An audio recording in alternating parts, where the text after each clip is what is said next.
Светскиот ден на здравјето, кој традиционално се одбележува на 7 април во 2026 година, испраќа силна глобална порака и повик за поддршка на науката.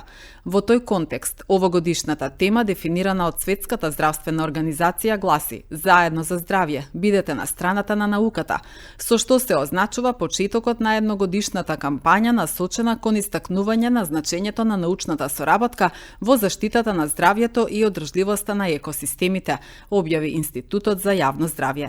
Светскиот ден на здравјето денеска го одбележа и Општата болница Куманово. Би сакал во моје лично име и во името на ЈЗО Општа болница Куманово, на сите вработени во здравствениот сектор, особено на вработените во ЈЗО Општа болница Куманово, да им го честитам празникот, пред се да се живи и здрави, да доаѓаат среќни на работното место, да доаѓаат волни и желни за работа и нормално да се заминуваат така дома.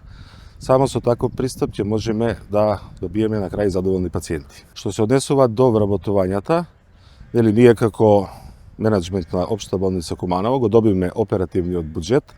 По добивање на оперативниот буџет ги поднесоме сите барања до ресорните министерства. Од страна на министерот ни е ветено дека ќе добиеме минимум број на вработени за да може болницата нормално да функционира. Постапката е во тек, се надевам дека за месец до 2 најкасно ќе се распишат и конкурсот за персонал, среднотехнички персонал, за медицински сестри и така натаму. Што се однесува до специјализанти, онаа ветување што беше за вработување на 600 специјализанти, минатата година ги реализираме половина. Оваа година очекуваме најкасно за 10 дена по најавите од министерство дека ќе вработиме уште 20 специјализанти во Општа болница Куманово. Проблемот што го затекнаме во Општа болница Куманово се трудиме да го решиме на најдобар можен начин.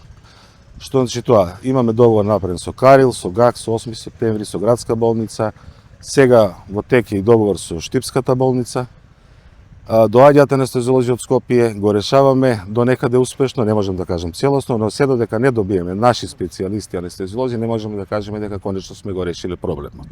За разлика од минатите години, кога буквално за специјализација било желботека, од ова година се прави национална стратегија, ќе се даваат специјализации само за оние специјалности кои реално ни недостасуваат и ни фалат во ЈЗО Општа болница Куманово, и не само кај нас, така и во сите болници и клиники низ Македонија, што реално нели ако државата веќе плаќа за специјализации, треба да плати за оние специјалности што ни фалат. И само да напоменам, заборавив, во врска со конкурсот кој ќе го распишеме дели за објавиме конкурсот за вработување за 5 матични, мислам 5 општи лекари. Предност така имаат само оние лекари кои ќе прифатат да земат специјализација по анестезија и реанимација. Приоритетот ќе биде тој и еден од условите за вработување на општи лекари ќе биде тој. Во Крива Паланка одат поголем број на наши лекари по договор 221, што ние ги покриваме, нели, недостаток на лекари што тие го имаат таму. Одат дават одредени дежурства за кои нормално си имаме склучен договор со министерството. Од Крива Паланка ни доаѓаат голем број на пациенти, се трудиме да ги обслужиме сите и до сега мислам дека успешно ни оди.